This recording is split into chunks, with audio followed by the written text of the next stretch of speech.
Boa tarde. Que Jesus nos abençoe a todos, nos inspire a cada um e que todos nós sejamos guardados junto dele, em paz. Mais uma vez estamos aqui no Congresso Espírita de Goiás, já não sei quantas vezes vim e é sempre prazeroso estar aqui. E, de certa forma, contribuir com o processo expiatório de vocês, tendo que ficar ouvindo por alguns anos a mesma pessoa. Mas faço isso com amor. E pediram-me que conversasse com vocês hoje sobre essa temática, essa proposta, o Cristo redivivo no exercício do amor. Então vamos conversar um pouco sobre isso. Um pouco sobre essa ideia do que é o amor e o que é o amor do Cristo, ou o amor em Cristo. O evangelista João, na sua primeira epístola, ele escreve: Deus é amor. É interessante esse aspecto metonímico que João observa para Deus, porque nós podemos fazer um exercício. Deus é amor. Deus, está escrito no Gênesis, capítulo 1, versículo 27, nos criou à sua imagem e sua semelhança. Lá está escrito: e Deus criou o homem, homem e mulher os criou, a imagem e semelhança de Deus os criou. Se Deus é amor e nós somos a semelhança de Deus, logo nós somos a semelhança do amor.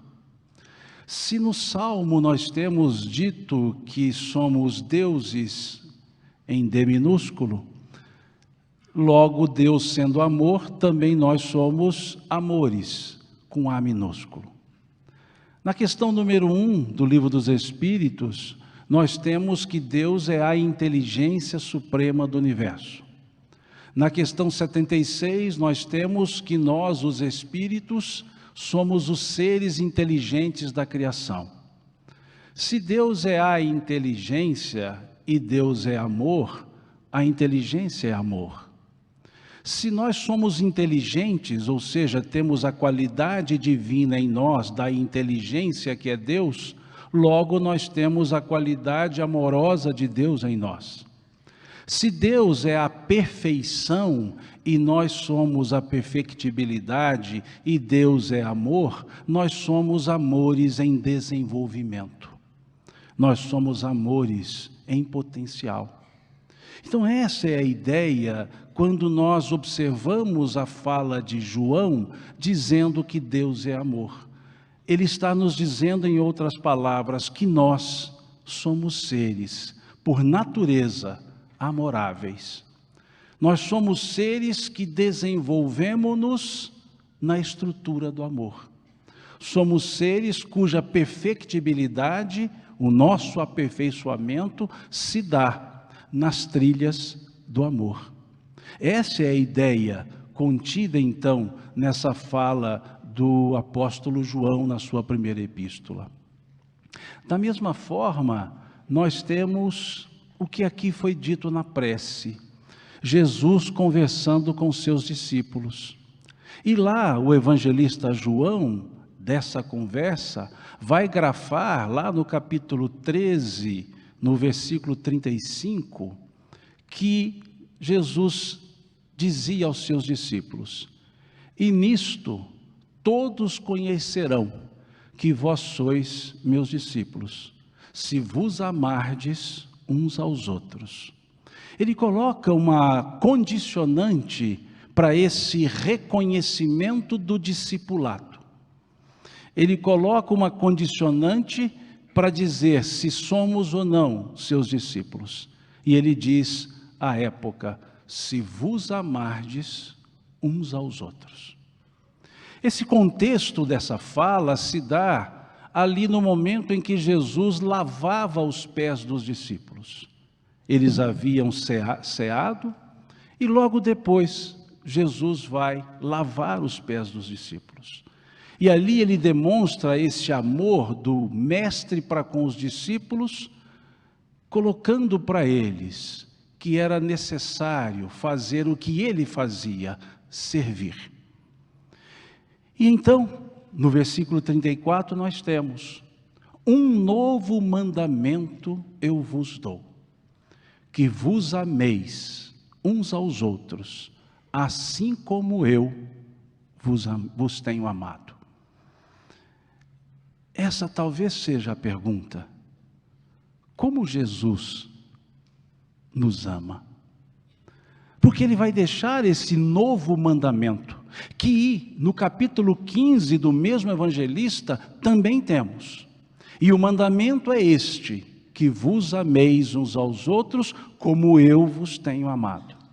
Por duas vezes e em duas circunstâncias, Jesus traz esse novo mandamento.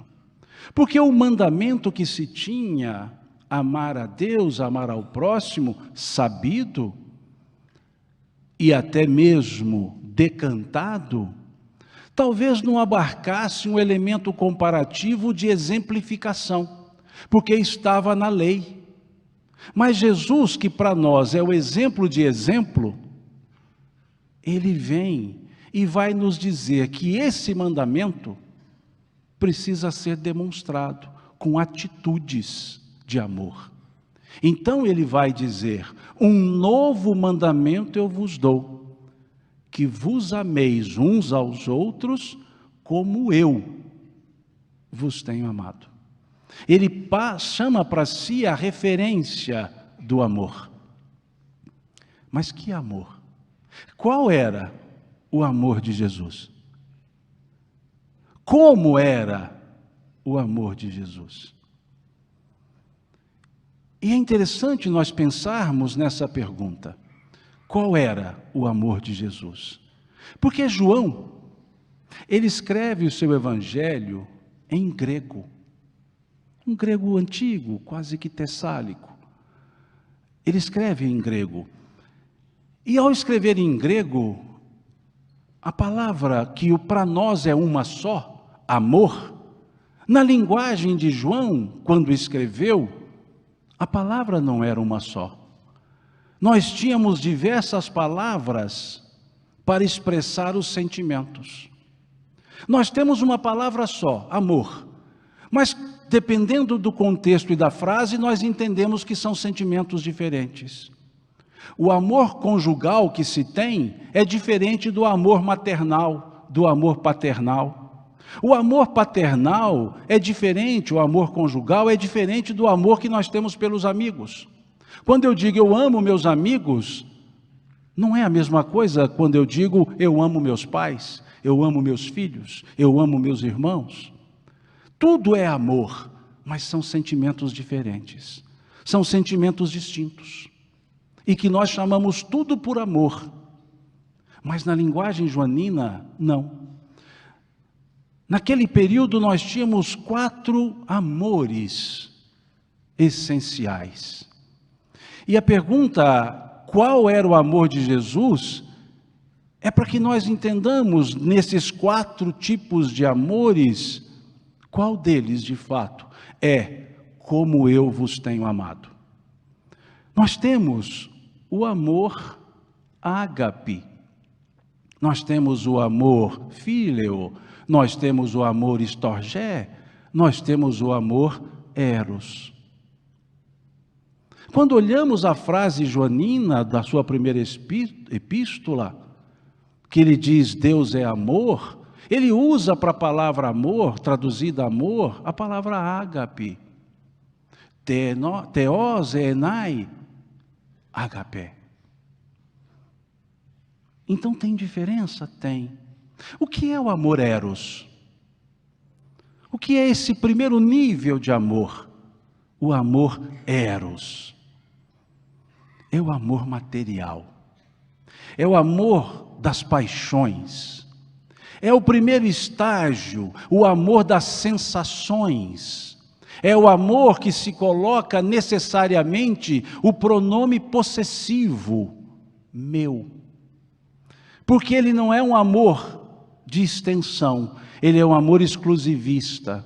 É o amor que eu digo, meu amor, você é o meu amor. É o amor que é direcionado. É o amor que, de certa forma, ele é confuso, ele é paradoxal. É o amor que dá a alegria da paixão, mas que dá a tristeza do medo da perda. Porque é o amor que quer ter posse. É o amor que quer ter a conquista. Esse não é como eu vos tenho amado, na linguagem de Jesus.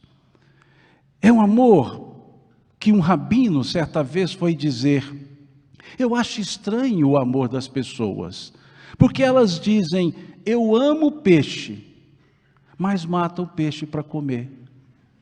Eu desconfio que elas não amam o peixe, mas o sabor que o peixe tem. Da mesma forma, quando falamos das pessoas, quando dizemos, eu amo a pessoa X, eu amo você, talvez eu não ame a pessoa, mas eu ame o bem-estar que essa pessoa gera em mim. Eu amo o sabor que essa pessoa dá à minha vida, mas não necessariamente à pessoa. E quando falo em perdê-la, eu falo em perder o bem-estar. Eu falo em perder aquilo que me dá alegria. É um amor então que eu olho a pessoa, mas enxergo a mim mesmo. Porque é o amor que me faz bem, como cantado por Lulu Santos. Ela me faz tão bem. Esse é o amor eros. Um amor que precisa de compensação, que não basta amar, é preciso saber se também é amado. É o característico do amor conjugal, em que um cônjuge diz para o outro, hoje você não falou que me ama, e o outro responde, você também não falou. Em outras palavras, me ame que eu amo você. Se você não me amar, eu também não vou amar. Por quê? É amor de compensação, é amor que precisa ser alimentado, é preciso ser dito todas as horas, eu amo você, eu amo você, eu amo você, e a pessoa vai se sentindo segura, porque é amada, e se é amada, não vai perder, e se não vai perder, não vai sofrer. É um amor egoísta, é um amor exigente, um amor que exige, um amor que cobra. É o marido ou a esposa que viajou e passou um tempo longe de casa, alguns dias, e liga para a esposa, depois desses alguns dias, e ela atende o telefone e diz, por que você está me ligando somente agora? Cobrando. Ou ele diz a mesma coisa a ela, cobrança. É um amor que não nos dá um equilíbrio, é um amor contraditório, é um amor paradoxal, como nós vemos na carta de Luís de Camões, no poema chamado Cântico ao Amor, em que ele vai nos trazendo esse amor eros e as suas contradições e os seus paradoxos, quando ele escreve, o amor é o fogo que arde sem se ver, é ferida que dói e não se sente, é um contentamento descontente, é dor que desatina sem doer. É um não querer mais que bem querer. É um solitário andando por entre as gentes. É um nunca contentar-se de contente. É cuidar que se ganha em se perder. É um estar-se preso por vontade. É servir a quem vence, o próprio vencedor, e é ter para com quem nos mata a lealdade.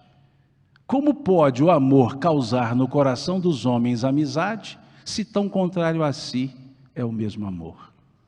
Esse é o amor apaixonado, esse é o amor eros, confuso, difícil de entender.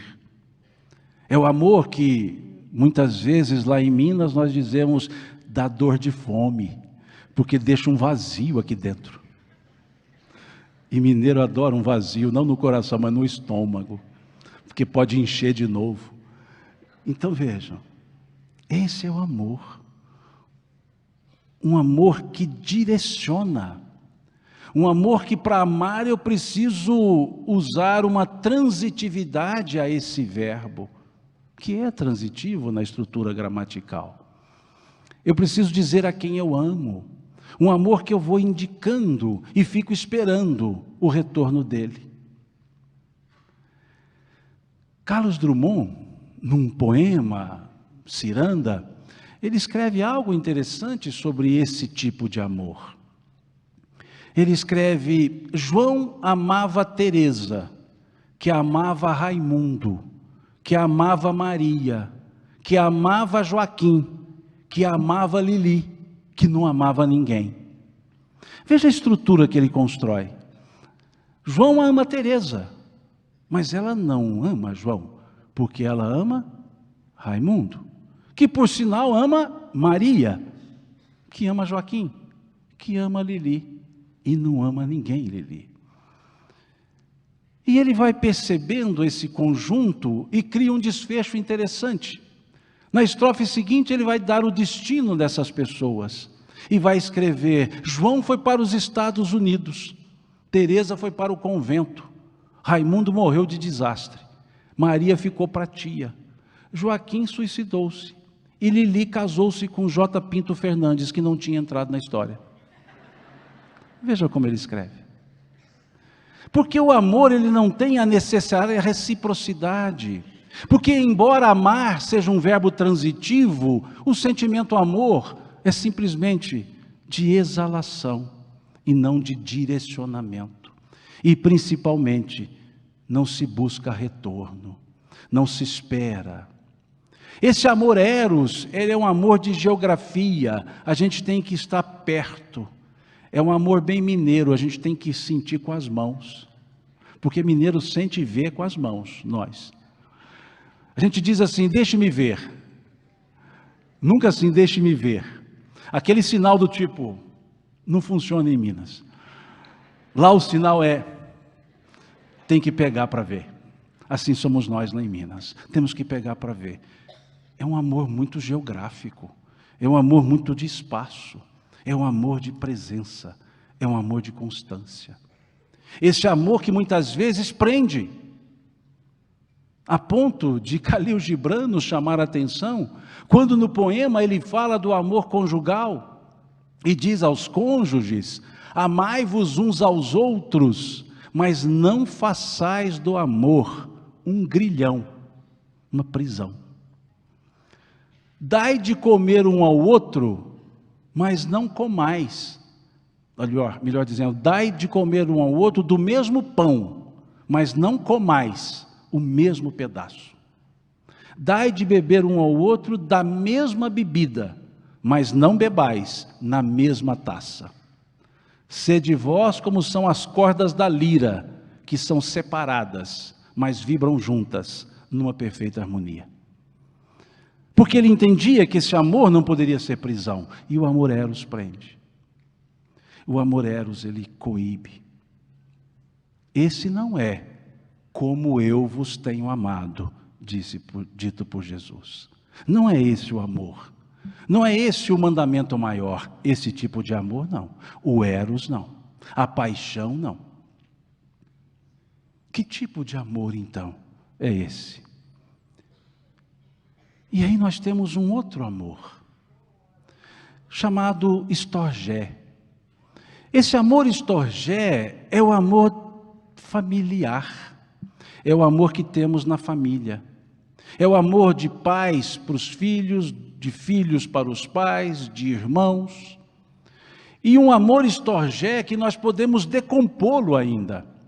Porque o amor que se tem do pai para da mãe para com os filhos não é do mesmo jeito do amor que se tem dos filhos para com o pai ou com a mãe. Não é da mesma forma do amor entre irmãos. Esse amor de pai, de mãe, esse amor storgé, é um amor muito mais amplo do que o amor eros. O amor storgé, ele ultrapassa a questão da reciprocidade.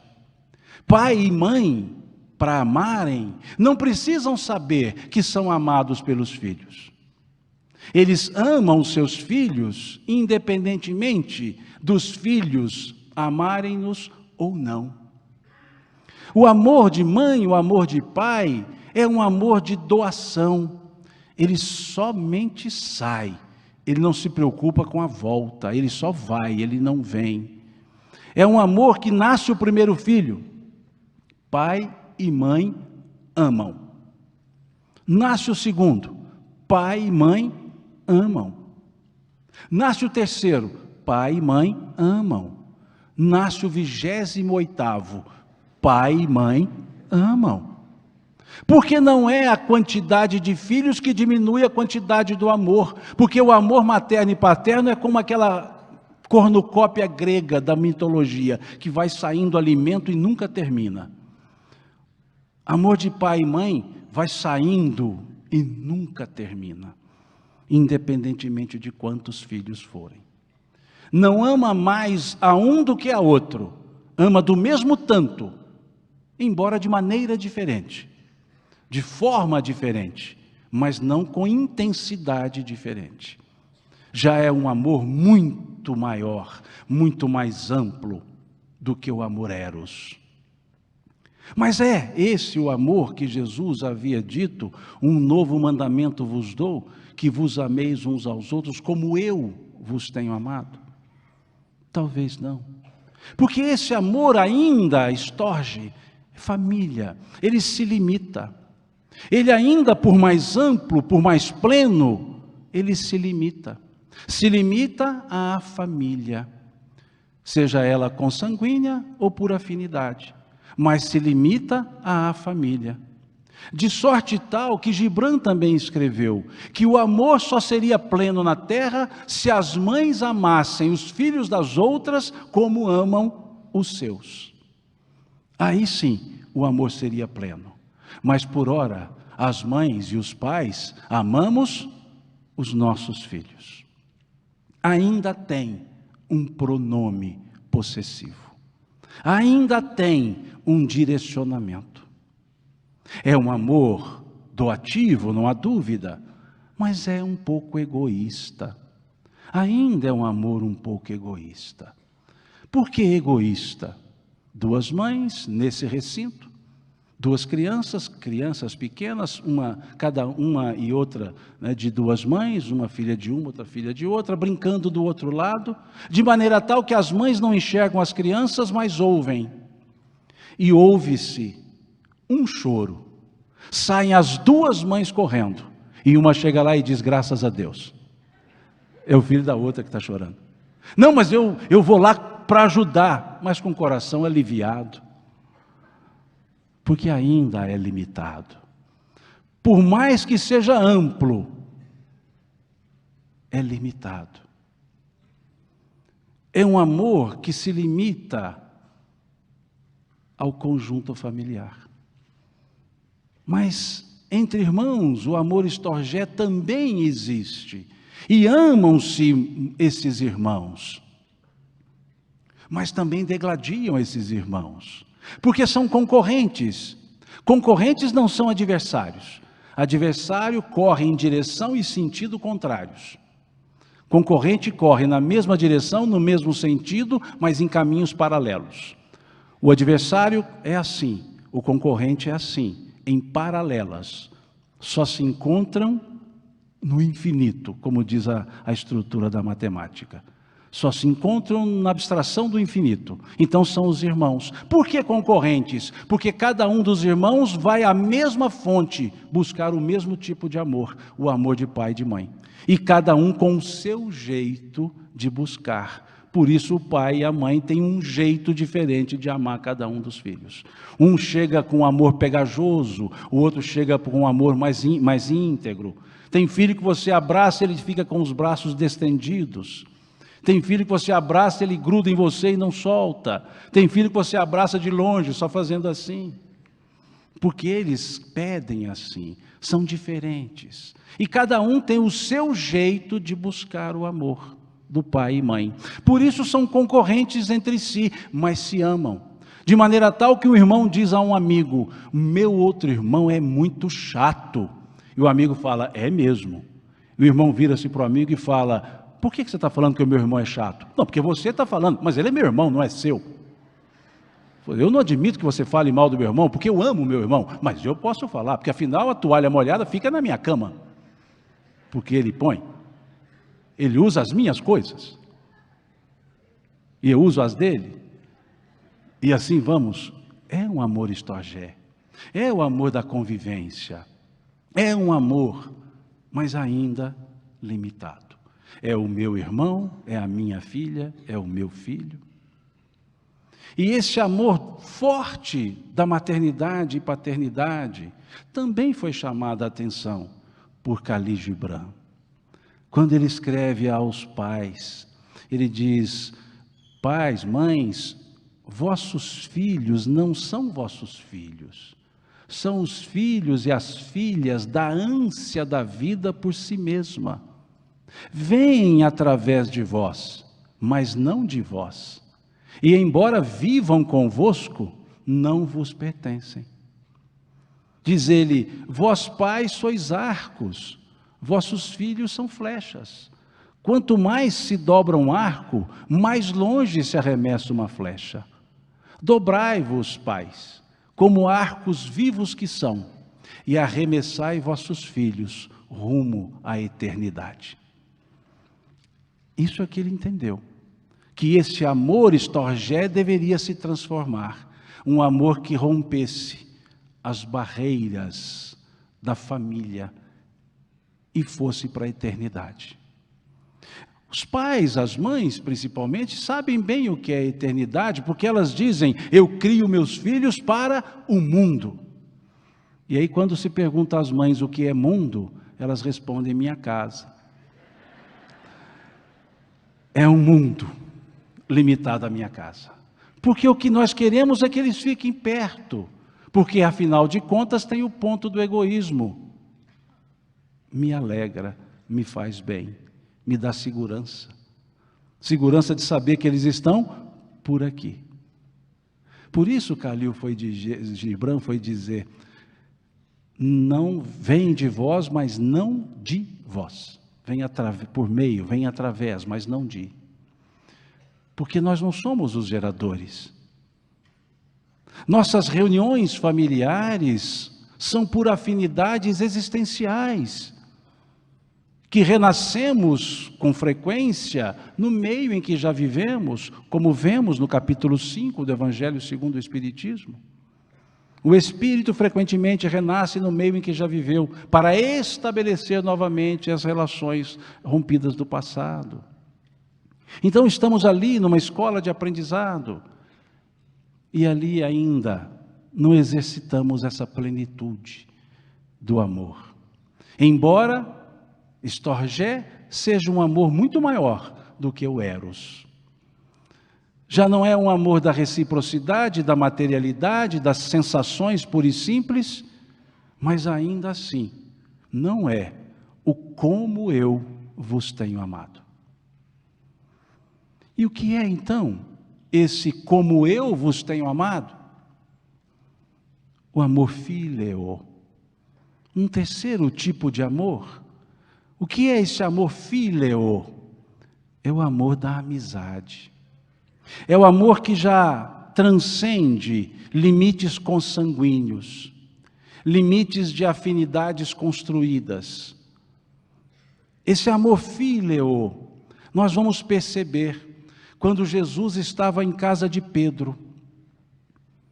E em casa de Pedro, atendendo muitas pessoas, chega uma pessoa, outra, e diz a Jesus: tua mãe e teus irmãos estão lá fora. E ele, na resposta do amor estorge, diria: nós, chame-os para cá. Mas a resposta que ele deu foi com amor fíleo. Ele foi dizer: quem é minha mãe e quem são meus irmãos? E ele mesmo responde a pergunta. Ele diz, olhando para as pessoas: todos aqueles que fazem a vontade do meu Pai que está nos céus, é minha mãe e são meus irmãos. Vejam. Ele rebaixou a família ao nível dos estranhos? Não. Ele elevou os estranhos ao nível da família. Ele ampliou do storgé para o phileo. É o amor da amizade. A amizade não se cobra nada do amigo. A amizade é aquele que viajou e demorou a ligar para a esposa ou para o marido, ou aquela que viajou e demorou a ligar para o marido, mas ligou para o amigo, com o mesmo interregno de tempo.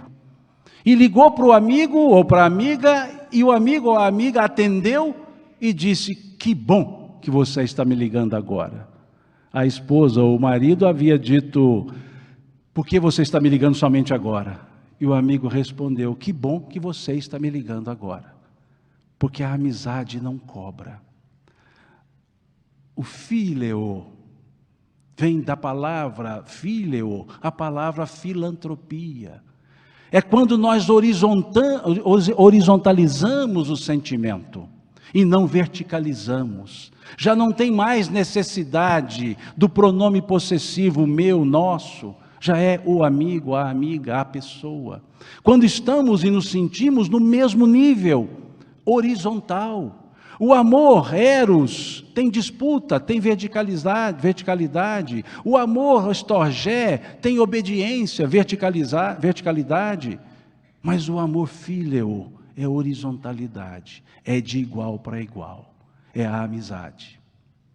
Que no capítulo já mencionado, o 13 do Evangelho de João, já a partir do versículo 36, no capítulo 15 do Evangelho de João, ele vai dizer: já não mais vos chamo servos, pois o servo não sabe o que faz o seu senhor. Tenho-vos chamado amigos, pois tudo quanto aprendi do meu Pai vos tenho dado a conhecer. Porque o amigo, a amizade, o amor phileo, ele não escolhe o que vai ser dito, no sentido de esconder ou não o melhor. Ele abre. Ele não quer transformar a outra pessoa. Ele quer que a pessoa continue sendo o que ela é. E justamente por ela ser o que é que gera a ressonância da amizade. Como numa letra de música, que eu não vou cantar, óbvio, em respeito a vocês, mas numa letra de música cantada no meio espírita, de autoria desconhecida, porque ela é de domínio popular, que diz: gosto de você assim, como você é. Pode me amar assim, como você quer. Quero ter você e eu não quero saber, pois se assim não fosse, como poderia ser? De outro jeito, abraço os seus defeitos. Gosto dos seus olhos do jeito que me olham. Seja assim tão sua e me ame sempre igual, em casa ou na rua. Deixe que o vento penteie os seus cabelos, mas faça dos meus olhos para sempre seu espelho. Deixe que a noite traga a canção, mas deixe que eu te guarde no meu coração. Essa é a amizade. Esse é o amor phileo, que não é mais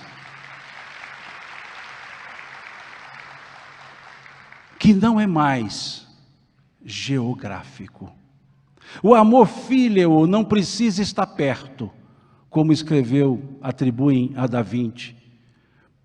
Para estar junto não é preciso estar perto, mas estar do lado de dentro, escreveu ele. Para estar junto não precisa estar perto, mas do lado de dentro. Esse é o phileo. O phileo é o amor intrínseco à existência humana. Para não ficar só em Da Vinci, Bruno e Marrone também disseram isso.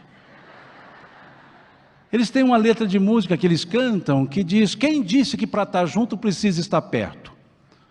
Então não é só Da Vinci, também é Bruno e Marrone. No jeito mais sertanejo universitário, uma pergunta mais dura: quem disse que para estar junto precisa estar perto? Se fosse mais filosófica a letra, eles diziam: basta o amor phileo. Mas aí ficava difícil de entender. Mas foi essa a ideia do Fíleo. Para estar junto não precisa estar perto, mas do lado de dentro. Porque esse é o sentimento. Essa é a ideia do Fíleo. A ideia da horizontalidade, do servir e passar, que trazia o Espírito Meimei. Do não fazer acepção de pessoas. De trazer todo mundo para um nível da família, como fez o Cristo. Trouxe a todos para o nível da família. Vós sereis meus amigos, disse o Cristo, se fizerdes o que vos ensino.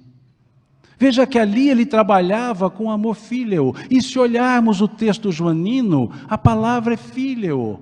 Não é eros, não é storgé e não é ágape, é fíleo.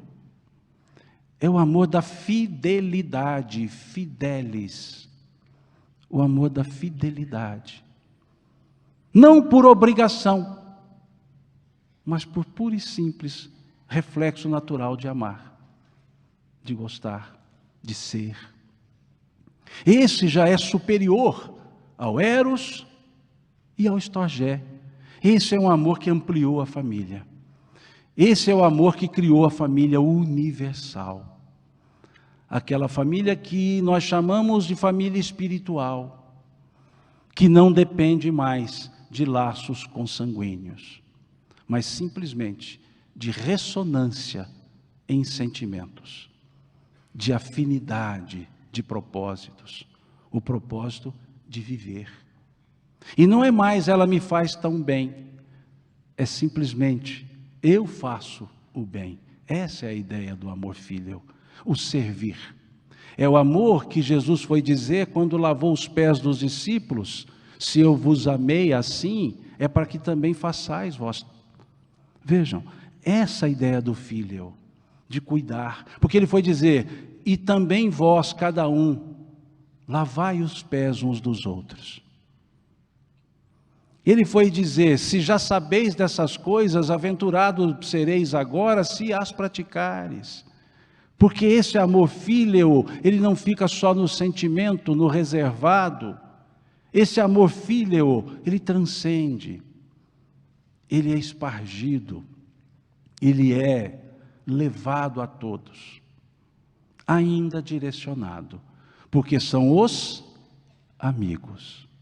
É um amor mais amplo, mas ainda num grupo.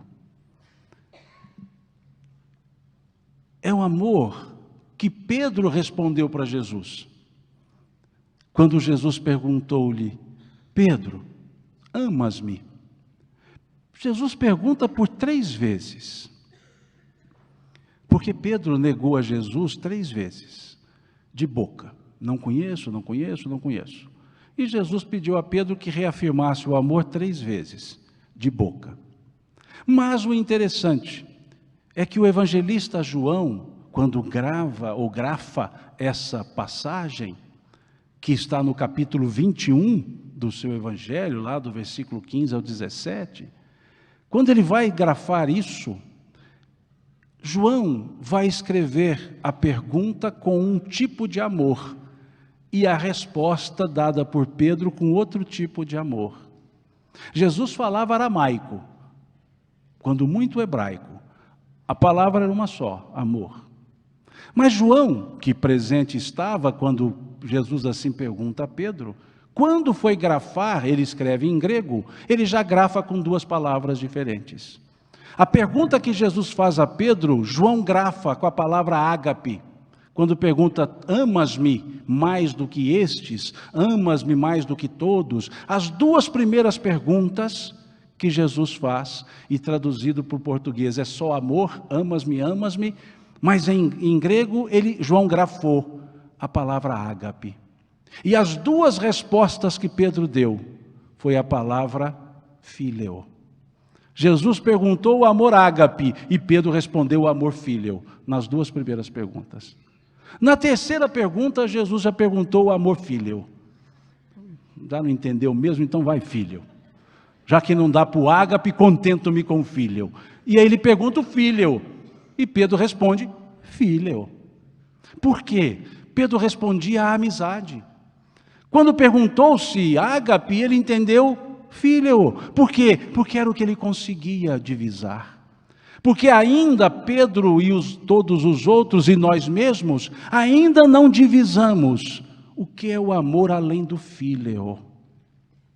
Então, quando ele perguntou pela terceira vez, Pedro já responde chorando, como quem diz, ele não entende. Quando na verdade Jesus estava pensando, ele não entende.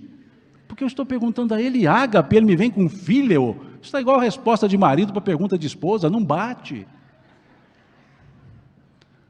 Ou o contrário, que também não bate. Mas pensemos, ele pergunta isso, e nessa terceira pergunta, então ele já vai aceitar o filho. E Pedro responde chorando, tu sabes tudo, tu sabes que te amo, filho. Ou seja, eu o tenho, Senhor, como o meu amigo, eu o tenho, Senhor, como aquele que é mais do que tudo, dentro do pouco que eu tenho, que eu conheço. Ainda havia uma limitação. E aí então, o passo seguinte dessa limitação é o amor ágape. É o amor que transcende. Esse amor ágape não tem mais o verbo amar na forma transitiva. O amor ágape, ou o amar no nível ágape, é verbo intransitivo. Mas não coloquem isso em provas, porque nas provas no máximo vai até o filho, e olha lá, fica quase que no eros.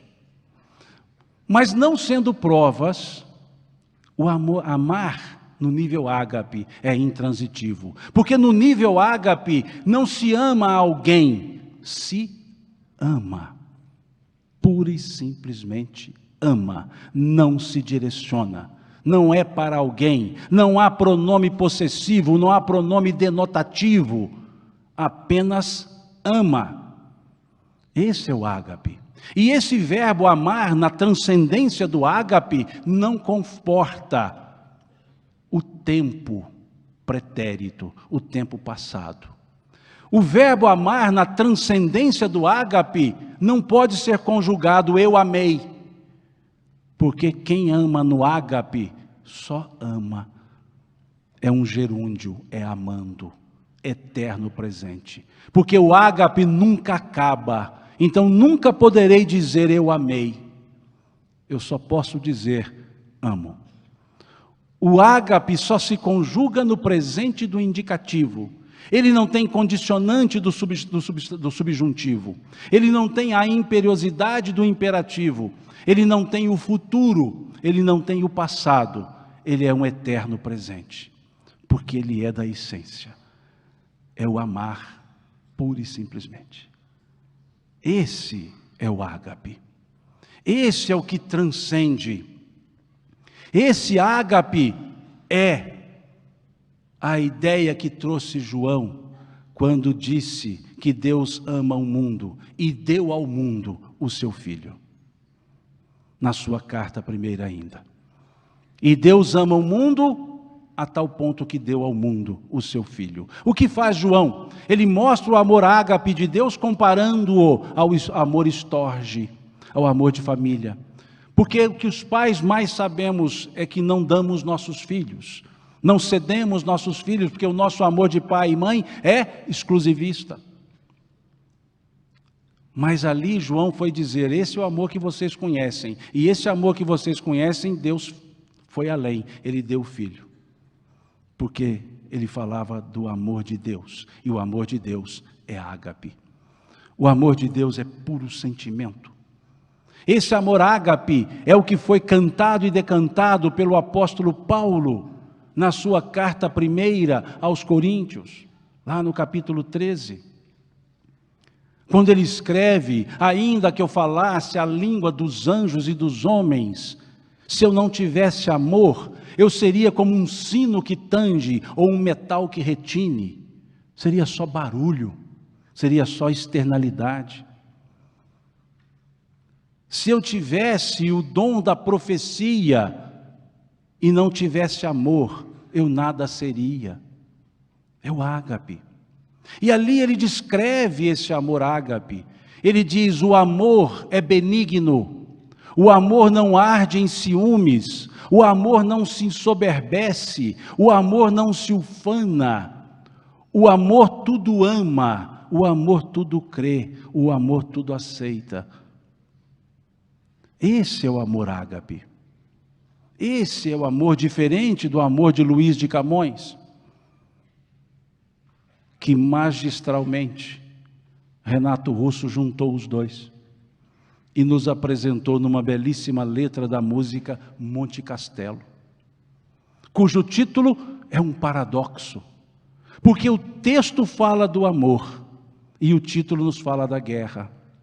Porque Monte Castelo é o título dado para simbolizar a contradição do amor humano. E Monte Castelo foi o nome dado à batalha do Brasil contra a Itália na Segunda Guerra Mundial, em Monte Castelo. Dois povos irmãos que se beligeraram por interesses puramente materiais.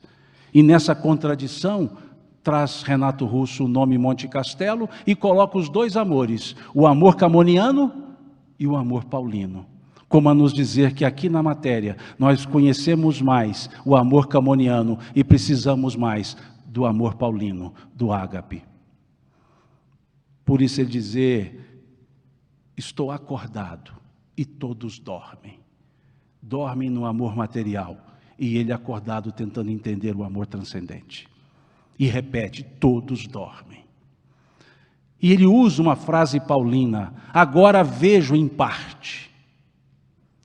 Porque quando amamos, no nível até do estorge, enxergamos em parte. Mas com o amor ágape, nós transcendemos e enxergamos o todo.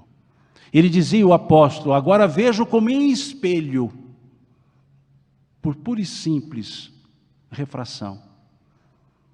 Mas ele diz depois, mas então verei face a face o amor. E o cantor, autor, vai dizer, é só o amor que conhece o que é verdade.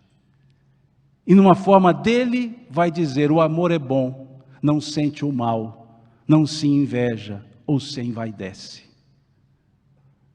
Esse é o amor ágape. Esse é o amor que nós buscamos. Esse é o amor, como eu vos tenho amado, dito por Jesus. Por isso ele é o exemplo que nós temos do amor, desde o seu nascimento. Porque o seu nascimento, o nascimento de Jesus, já foi um ato de amor. Um ato de amor para com a humanidade. Membro da comunidade dos Espíritos Puros, como nos fala Emmanuel no livro A Caminho da Luz. Dignou-se a vir para a terra. Um espírito puro, que nenhuma necessidade tinha encarnatória, que acompanhou a formação da terra, como nos fala Emmanuel no livro A Caminho da Luz, na primeira reunião da comunidade dos espíritos puros, para acompanhar a formação da terra, quando do desprendimento da nebulosa solar. E como disse pelo próprio Cristo, antes que o mundo fosse, eu já era, disse ele aos apóstolos. Não fostes vós que me escolhestes, eu vos escolhi a vós, e já vos conhecia, pois antes que o mundo fosse, eu já era. E dignou-se a estar aqui. E estar aqui não numa forma de realeza, numa forma totalmente humilde, serena, nascendo, não para si mesmo. Porque quando observamos o que foi dito pelos anjos aos pastores, que foi narrado pelo evangelista Lucas, nós verificaremos que Jesus não nasceu para si mesmo. O verbo nascer é um verbo intransitivo, ou seja, não precisa de complemento. Quando conjugado, ele determina o entendimento da ação. Diferente do transitivo, que eu preciso colocar um complemento, senão não entendo a ação. Por exemplo, o verbo gostar. Quando eu digo eu gosto, deu para entender? Não, porque o verbo gostar pede um complemento. Quem gosta, gosta de alguma coisa ou de alguém. Então eu tenho que dizer, eu gosto de, óbvio, pão de queijo. Está óbvio. Porque como mineiro, se eu falo eu gosto, todo mundo já entendeu, pão de queijo. Mas eu gosto de. E o verbo nascer não, ele é intransitivo. Quando eu digo fulano nasceu, preciso dizer mais alguma coisa para entender a ação? Não, porque o verbo fala por si mesmo. Então o verbo nascer é intransitivo. Ninguém nasce para ninguém. Quando nós vamos dizer que nasceu, nós dizemos fulano nasceu.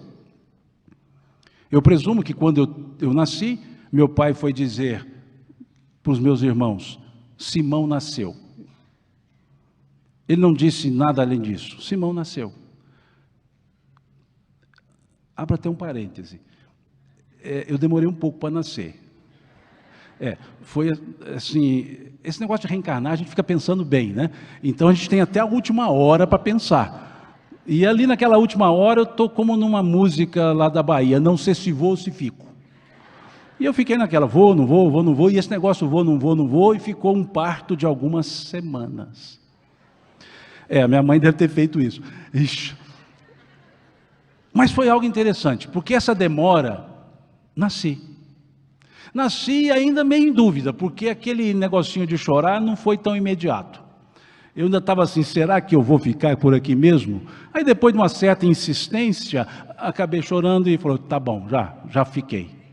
E esse já fiquei demorou um pouquinho e eu fiquei ali na maternidade por uns 30 dias.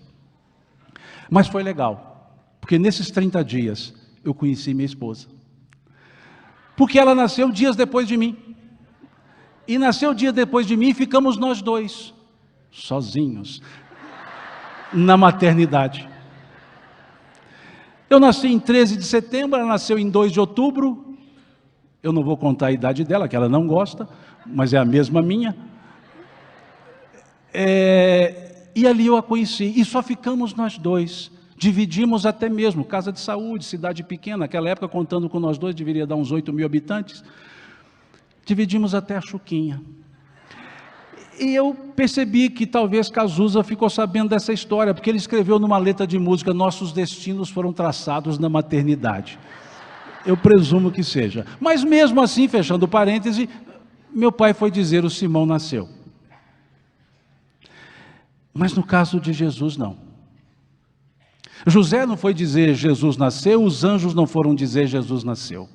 Eles disseram, eis que vos trago novas de grandes alegrias, pois hoje, na cidade de Davi, vos nasceu o Senhor, Jesus o Salvador, vos nasceu.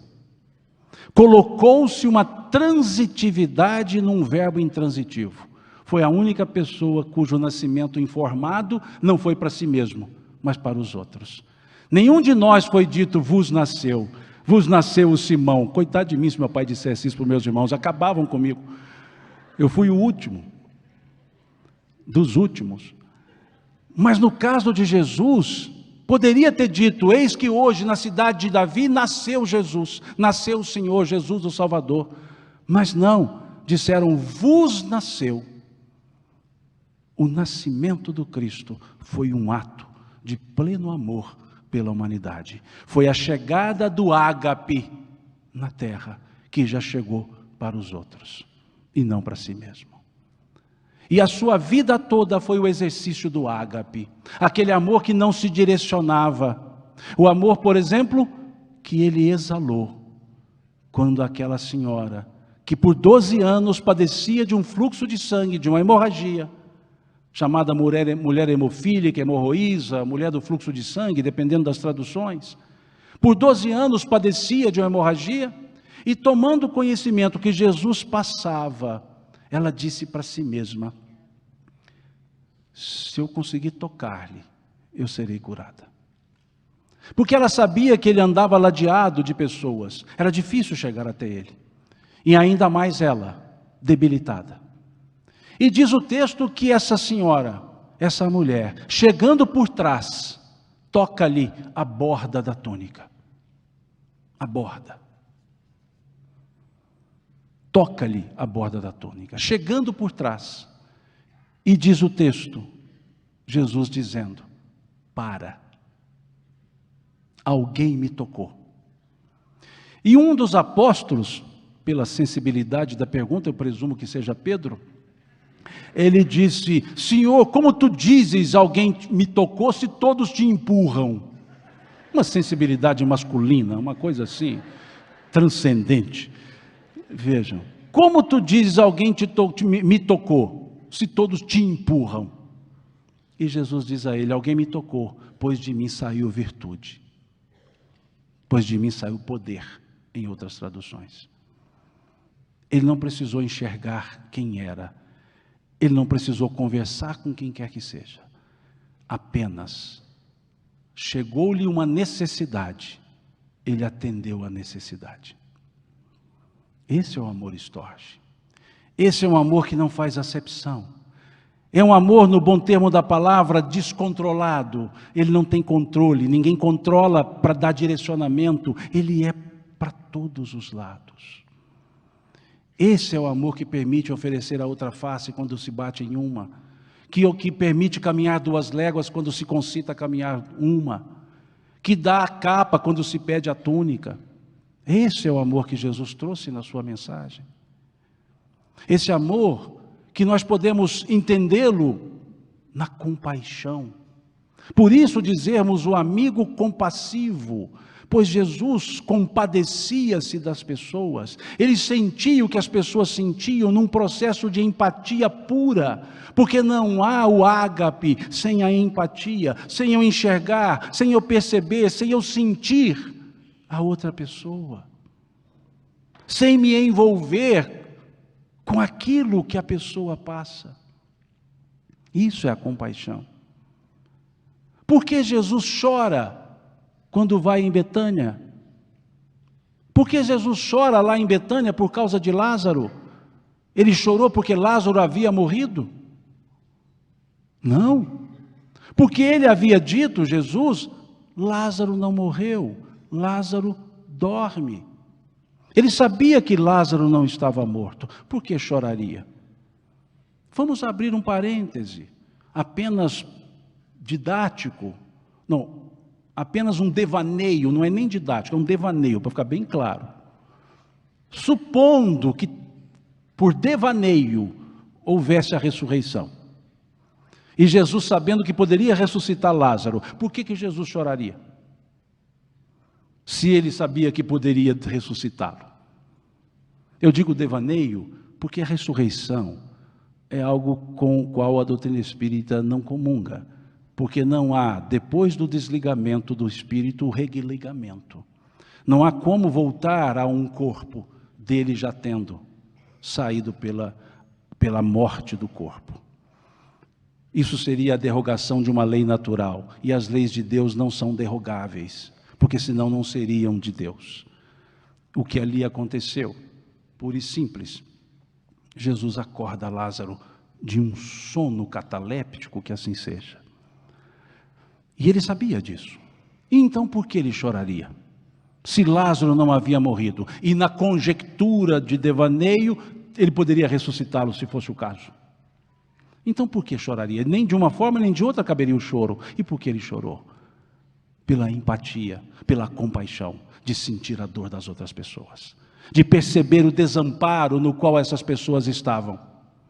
E por sentir esse desamparo das pessoas, ele se condói compassivamente. Ele não tem pena, ele não tem dó, ele tem compaixão. E essa compaixão faz com que ele chore. Na demonstração de amor por Lázaro? Não. De amor pela humanidade, de amor pelo desamparo daquelas pessoas. Esse é o ágape. Esse é que o apóstolo Paulo foi dizer: alegrai-vos com os que se alegram, chorai com os que choram. Esse é o amor ágape, em que nos alegramos com as alegrias alheias, sem um pingo de ciúme ou inveja, mas que nos compadecemos também com as tristezas alheias.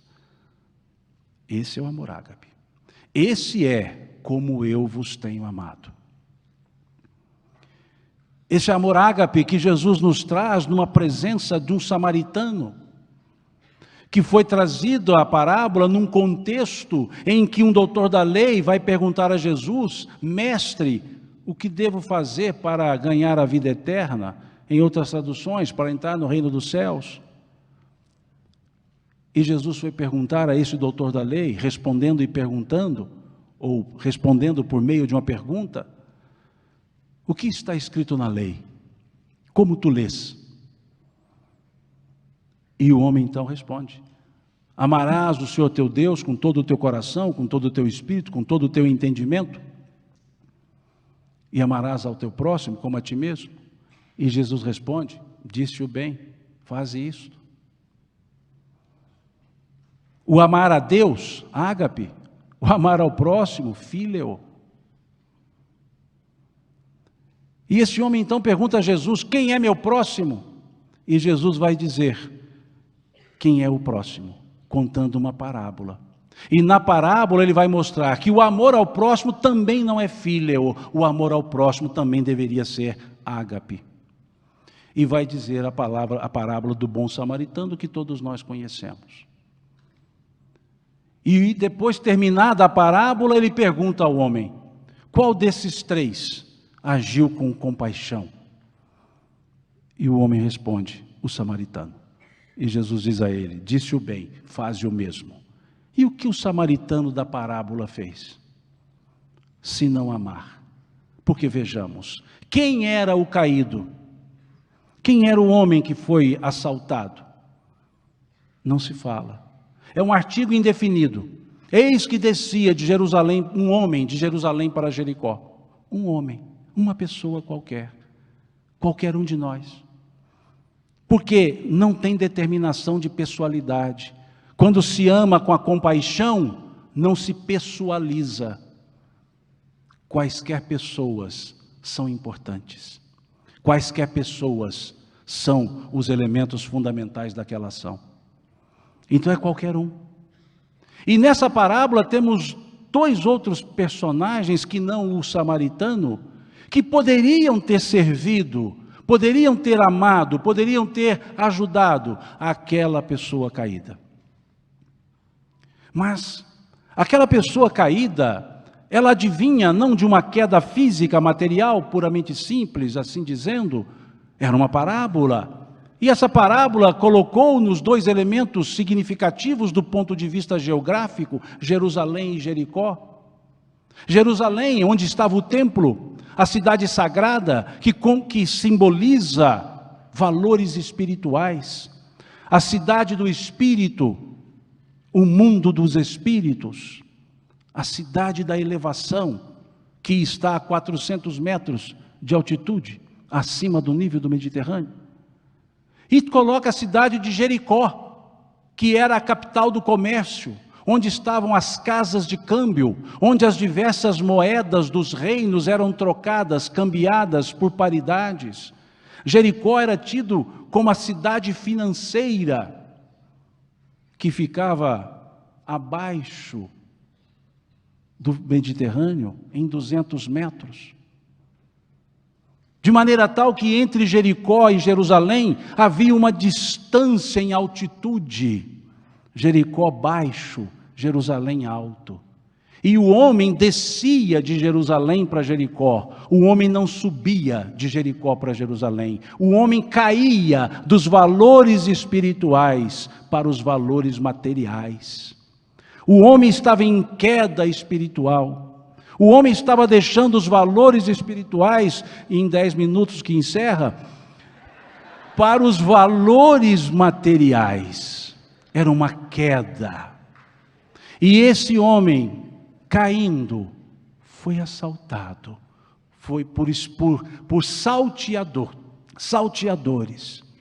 E diz a passagem dos dois outros, dizendo: eis que pelo mesmo caminho descia um sacerdote, mesmo caminho. Qual caminho? De Jerusalém para Jericó, ou seja, também estava em queda, pelo mesmo caminho. E vendo o homem, passou de largo. Por que passou de largo? Porque os valores que ele comungava eram valores materiais. E de igual modo, descia um levita, de igual modo. Qual modo? Queda. E vendo o homem, passou de largo. E aí vem uma conjunção adversativa. Mas, diz o Cristo, Um samaritano que ia em viagem, veja que o samaritano não estava de igual modo e nem pelo mesmo caminho. Ele estava com um objetivo determinado. Mas um samaritano que ia de viagem,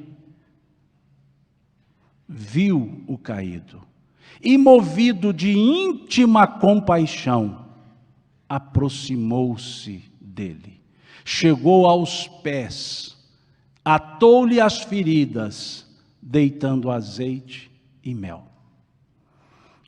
Um samaritano que ia de viagem. Quem está em viagem não se prepara para viajar? Não estuda o caminho pelo qual passará? Não avalia qual o melhor caminho, qual a melhor forma? Não se prepara? Esse homem estava em serviço. Era um socorrista que dizia não. Era um socorrista que ia ao encontro dos caídos. Era aquele médico que buscava os doentes e não os sãos. E ele não estava caindo, estava em viagem. E ali enxergou, viu, aproximou-se. Mas aproximou-se por quê? Porque estava movido de íntima compaixão. Não era só compaixão, íntima compaixão. Aquele personagem demonstrava o ágape. Aquele personagem demonstrava o ágape para alguém que nem conhecido era, que nem sabido era. E aquele personagem era um samaritano, mal visto pelos judeus, pelos fariseus, pelos saduceus, pelos galileus, já que os samaritanos eram persona não grata para eles. E ali da persona não grata vem a íntima compaixão. E essa íntima compaixão faz com que ele chegue aos pés, base, o que nos mantém, que nos faz caminhar. Ele não chegou aos braços, ele não chegou ao peito, à cabeça, ele chegou aos pés. Como o quê? Aquele sentimento que é para soerguer a pessoa, para levantar a pessoa, e não para questionar a pessoa, não para fazer juízo de valor da pessoa, para levantá-la, e ele assim o fez. Chega aos pés, ata a ferida, ou seja, atende de imediato o que precisa, depois avalia o resto. Atou a ferida, cessou o sangramento, deitou azeite e mel, emolientes, colocou na sua cavalgadura, levou à estalagem, mas tinha que seguir viagem. E deixou 2 dinheiros para aquele homem da estalagem, e disse a ele: cuida dele, e quando eu voltar te restituirei tudo que gastares a mais do que esses 2 dinheiros. Não 3, não 4, 2 dinheiros. 2 valores, valor material, valor espiritual. O que mostra que servir e passar não é sinônimo de servir e ir embora. O passar é continuar servindo e voltar para cuidar daquele que precisou antes. Serve e passa não é serve e esqueça, não é serve e vai embora. É isso que está lá na passagem. Essa passagem que simboliza o amor ágape. A passagem que nós temos como referência, como símbolo para a resposta dada pelos Espíritos à questão 886 do Livro dos Espíritos. Quando lá se pergunta, qual a verdadeira definição da palavra caridade, tal qual entendia Jesus? Não era só a definição de caridade, tal qual entendia Jesus. E os Espíritos responderam: benevolência para com todos, indulgência para com as imperfeições alheias, perdão das ofensas. Isso é ágape. Isso é o amor ágape. E introduz uma outra palavra, caridade, que é o amor ágape. Vemos na última lei moral, lei de justiça, amor e caridade. Vejam que Kardec entendeu isso e separou o amor e caridade. Não porque sejam diferentes, ele quis mostrar uma outra gradação, que caridade não é o amor que nós achamos que é.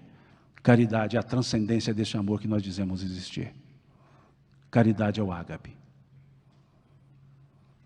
Essa era a caridade de Jesus, tal qual entendia Jesus. Esse é como eu vos amei. Isso que ele pediu para nós todos. E mesmo depois da crucifixão, tempos depois, nos fala Humberto de Campos, no capítulo 38 do livro Contos e Apólogos. Diz Humberto de Campos que a casa do caminho vivia repleta de pessoas pedindo auxílio. Eram mães cujos filhos haviam falecido, eram filhos órfãos, eram doentes de todas as espécies, alienados mentais, na linguagem de Humberto de Campos, que chegavam constantemente. E num dia em especial estava Pedro, prestimoso, atendendo a essas pessoas. Mas talvez, diz Humberto de Campos, fosse pelo cansaço de horas a fio atendendo, o apóstolo Pedro se mostrava um pouco irritadiço. E começou, de certa forma, a estabelecer ou a mostrar os erros alheios e a estabelecer juízos de valor. E ele diz ali, cansado, para o seu ajudante, Zenon, diz a ele: Zenon, aquele homem que vem com os braços estendidos, com a mão ressequida, é Roboão, o miserável que açoitava a sua mãe com essas mãos. É justo que agora ele padeça por isso. E afasta de mim, disse ele a Roboão. Depois ele diz: vê aquela senhora com o corpo cheio de feridas? Ainda ouço até hoje os gritos dos seus escravos sendo açoitados por ela. É justo que ela padeça também. Vê aquele outro, já idoso, alquebrado, paralítico? Aquele roubava o ceitio das viúvas. É justo que agora ele pague. E assim ele continuou fazendo, estabelecendo juízos de valores até o final do dia. Já no final do dia, depois de tudo atender, ele já estava fechando a casa. E quando ele se coloca para fechar a casa, lhe aparece um andarilho.